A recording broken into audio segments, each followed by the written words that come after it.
in a text he says, "Quarantine be bringing the horny out of everyone. What? Oh, and by the way, I forgot."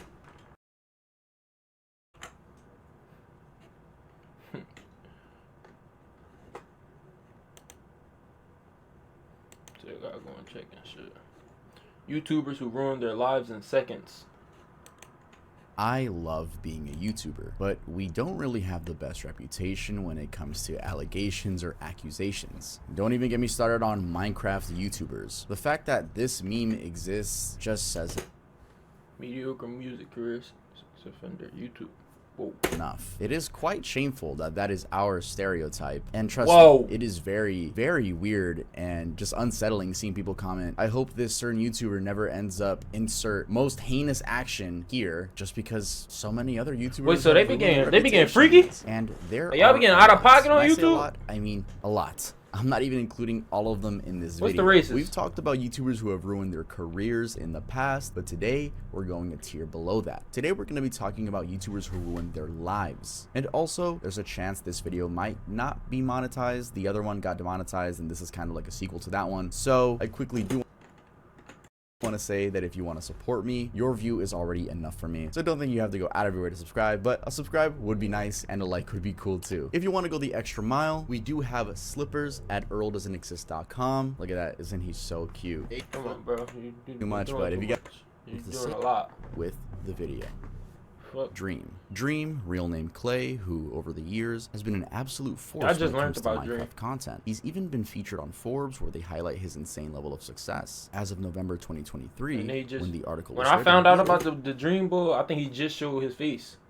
Like, they say he went a minute without showing his face. For 3 billion total views, 31 million billion, subscribers, and a Guinness Book World Record for the most viewed Minecraft video gameplay on YouTube. They also he was a generously Minecraft point out guy. that, I quote, That really wasn't my Dream is bringing lane. in I wasn't 200 really million into the views whole per month, Minecraft league. outpacing Like, even the here and there, 140 million users who play but I Minecraft wasn't really on every it. month. If you were on YouTube around There was 140 million people in Minecraft. Pretty sure a lot of you were. You would remember that when Dream initially blew up, you could not get away from that dude. I buy the same products you do, only I get them much cheaper. I save hundreds of dollars a month, but His videos would find you on recommended no matter what niche you were looking up. It was honestly quite admirable, like seeing someone go from almost zero to nothing in the matter of a few months. But this article failed to mention any sort of allegations against Dream. He's been accused of these things for a little over a year now. I'm talking about the grooming allegations, which have severely weighed down his success. So what happened to this otherwise thriving YouTuber? Before I get into this, I gotta say that it seems like Dream has been accused of almost everything in the book. There are hundreds of Twitter threads explaining why Dream is a horrible person. And actually, while this video was being made, Dream uploaded his long-awaited response video to his main channel. So I'll try to summarize the allegations and his response as professionally as I can in this video. But I wouldn't do that without advising you first to make sure you watch his video whenever you get the chance. So when did this all start? Well, it all began on October 13th, 2022, when a burner account on Twitter at Hold up. There, but my phone won't let me change it. He sent me photos of his prior, lots of bedroom. Oh my God, you're so welcome. Get blink red. Haha, say yes. Kitchen. Do you want a burnt quesadilla? The fuck no. I'll see you after quarantine. Ha ha ha. You can get it from me, BB. Slurp the coronavirus is crazy. Slurp the. What the f am I watching, bro? Burner 39413745 accused him of grooming and Slurp pedophilia. He was accused of grooming the a 17-year-old girl coronavirus using different is social media platforms and Yo. iMessage. Now the thing is, these weren't just baseless claims that could be ignored. They were backed up by screenshots and screen recordings as quote evidence. And getting straight into the evidence, I'm not gonna read everything word for word, by the way. I'll highlight a few curious ones. For instance, in the Twitter DMs, allegedly Dream asked her, "How old are you? Are you still in school?" Then in a text message, he tells her, "You should turn up come quarantine." To which she replies, "Nah, you probably got the Rona. I'll see you after quarantine." Which begs the question, why is Dream talking to a fan like that? Since he was inviting her over, it feels like a conversation that could have been headed Dream. elsewhere. More of the messages You gotta also explain prove this yourself, point. For Dream. example, in a text he says, "Quarantine be bringing the horny out of everyone. What?" Oh, and by the way, I forgot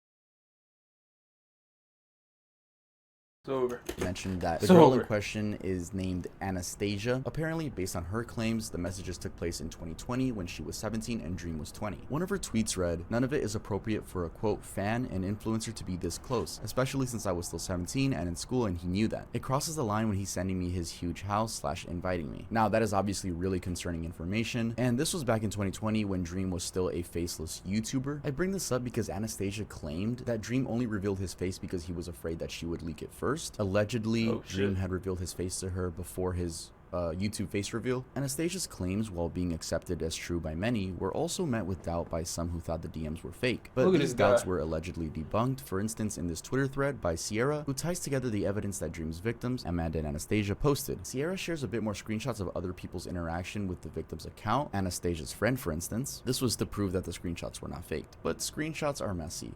Anyone can inspect Element, anyone could Photoshop, and even when it comes to screen recordings, I'm pretty sure those could easily be fake too. But those are just my 2 cents. Let's keep going. Now, I said the name Amanda. Who is that? It's allegedly another grooming victim of Dream's. Apparently, she had been messaging with Dream between September 23, 2020 and January 2021. We're talking text messages. She shows the screenshots of their conversations. In January, they apparently moved to Snapchat, and she claims they sexted. Alright, we get it. Dream a freak. Cool. Take me off a Dream. Who this? Like, what, bro? 2988. I mean, this dude literally went from having millions of views per video to barely cracking the 10,000 view threshold, and the way he did that is a pretty messed up story of one terrible decision after another. So, first things first, who is Boogie? Well, a very short summary is that he used to be one of the most popular Peter YouTubers Griffin in the ass. gaming scene with a really massive Nah, he audience. do look like We're Peter. talking about 4 million subscribers. His videos were essentially centered on his life and gaming stuff. Constantly give life updates, showcase his gameplay, and rant about stuff while playing a character named Francis. And he was very charming while doing all of this. So charming that it was easy for people to love him with heartwarming comments like, "You're awesome, Boogie. Thanks for being a part of YouTube. And have a Merry Christmas." And nothing has made me laugh this much in a while. Ha ha ha. Keep it up, man. So how exactly did this one beloved creator turn into one of the most hated? That right there is a question that can be answered by a beautiful documentary by Mike Klum. Now, I'm obviously not gonna go over everything Damn, that has bro, been said they all about him, just- but I just you want to feel show you me? guys how messy this dude's life has been, particularly in how he managed, or more like mismanaged, his money to the point that he's on the verge Dang. of homelessness.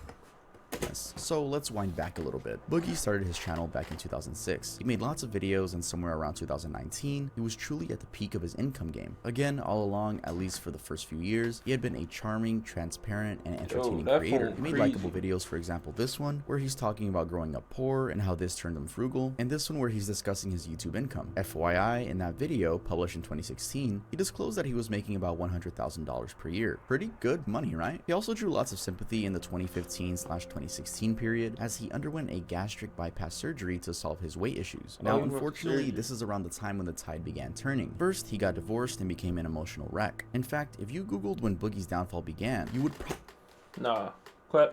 First, he got divorced and became an emotional wreck. In fact, if you googled when Boogie's downfall began, you would probably find people agreeing that it was right after his divorce. His income did not dip immediately though. The dip happened about 2 years later. In 2018, he made $498,000. In 2019, he made $152,000. In 2020, he made $72,300. In 2021, he made $46,250. And in 2022, he made $26,000. Now, interestingly, Damn. between 2018 and 2019, a user on Reddit that goes by Nightlight Day apparently posted this now deleted thread that detailed all the awful things that Boogie has said for as long as he has been online, like a mega thread of all of Boogie's shit talk. And not just Damn. shit talk, it was a thread of his unhinged jokes and racist comments, including multiple uses of the N-word, and people began sharing it with brands, which in turn Get made him him outta sponsors there, and coach! dip. Anyway, by 2022, gotta the go. guy was making $26,000 a year. I ain't with a behind monthly nobody overhead of that's not black $7,000. using the His N-word. ex-wife had been the one budgeting Get for him outta and there. doing all the money stuff. So all of this is happening while bills are Blackball piling up. He has Boogie. no No, money bullshit. and doesn't know how to budget. This is how he ended up with car payments, mortgage, health expenses, etc. and no Blackball cash for any of Boog. it. Oh, and while at it, he buys random things he doesn't need. In Like the what? documentary, for instance, he says he heard his TV producing a crackling sound and immediately went to Amazon and bought a $100 sound bar, only to find out the next day that his TV was just fine. Anyway, given his really bad math, he has been forced to pawn off stuff just so he can pay his mortgage and cater to basic expenses. And again, just Nah, bro. There's no way I'm making $400,000 in a year. And 4 years later, I'm what? Where the money at? And I'm not talking about what you spent on food, bro.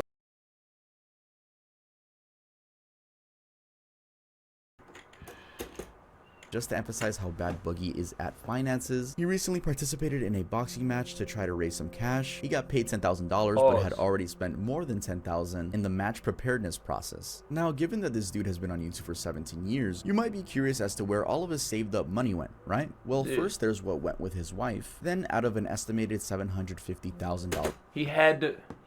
Man, this is why I'm not getting married. We not doing this. My boy had chicken. I forgot about the wife. He had the fuck no. Yeah, it's over for y'all.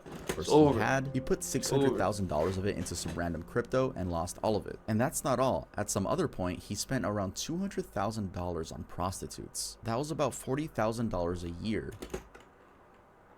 That's not even a waste for real. He really wasted the $600,000 on the crypto. Like the prostitutes, they could have been assets. You know what I mean?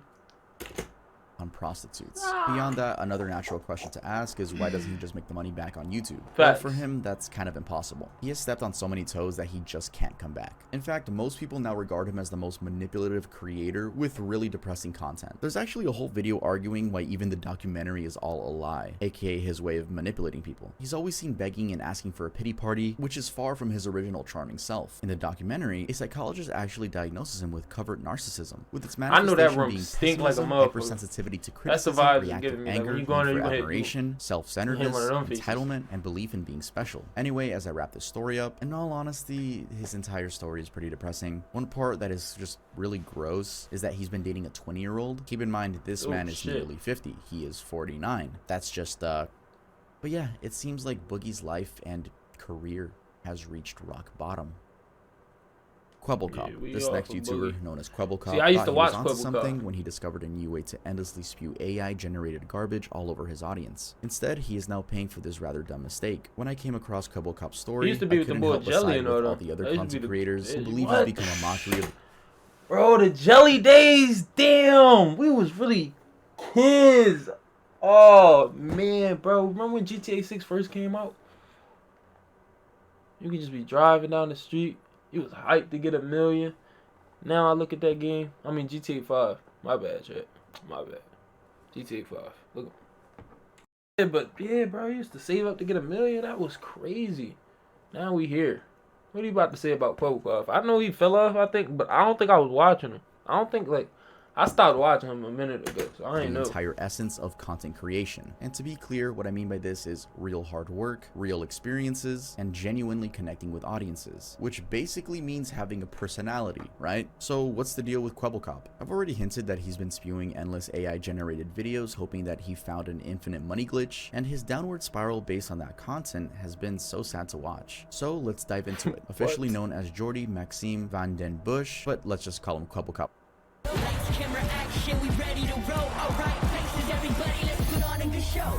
Nigga thought he had a cheat For the rest of the sheet. video, he's not a new YouTuber. He's been at it for a good minute. Starting his channel back in 2008, this English-speaking Dutch creator has so far made about 5,000 videos, gained over 15 million subscribers, and gotten just a little over 7 billion views. Absolutely astronomical numbers by any measure. He officially started posting in 2011, and during this period, at least for the most part, he focused on gameplay. He uploaded one video every day at the same time. That's actually how he became big. He was consistent and put out good content. He became notable, and even at one point, through his group of YouTubers named Robust, he worked under the PewDiePie network called Revel Mode. Now, this dude had some serious grit back in the day. He worked with and dated the lovely Azzyland, a really popular Canadian content creator, and he also did partner with another small YouTuber, Hassan of Tiger, now Liger, got to share their channel's ownership, and later just took over altogether. Not for good reasons though, for AI reasons. All this time, specifically from 2015 to 2020, Kwebbelkop's main channel was thriving. Remember, the dude was posting every single day. Then sadly, there came a decline of viewers and subscribers. Of course, there are different theories as to why this happened, but I think YouTubers Serial Introvert's theory is more believable. Basically, during this time, it's possible that Kwebbelkop might have just gotten distracted by his game development company, JVDB, and also his other channel, Blue. Blue was actually a virtual YouTuber entirely generated using AI. He might have been distracted enough to make less exciting content on the main channel. Post-2020, as if to pivot and recover, he then tried doing lots of reaction content, but that didn't work well. So he then made a big announcement about making it didn't work well.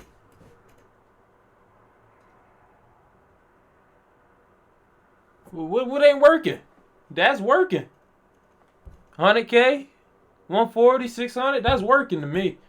That's enough. content. What is he but talking that about? Didn't work well. So he then made a big announcement about making content that centered on his life that he was more excited about. But despite the announcement, he still kept up with the reaction videos. Somehow his viewership dipped. I think he just stopped being as exciting to his audience. Then the big shift came when, following a short break, he came back with an idea which I honestly believe he thought he was a genius for. He decided to clone himself. Actually, according to this tweet, he had made the decision earlier and had been working on it since 2018. With his clone in place, he went ahead and posted his first AI generated video, and it went completely downhill from there. Today in Minecraft, I am stuck on one block. Can we survive? Watch until the end to find out. Oh my god, guys, it says break the block below you, but I can't lie, I'm kind of scared because I'm not sure if we'll actually regenerate, but let's just do it and...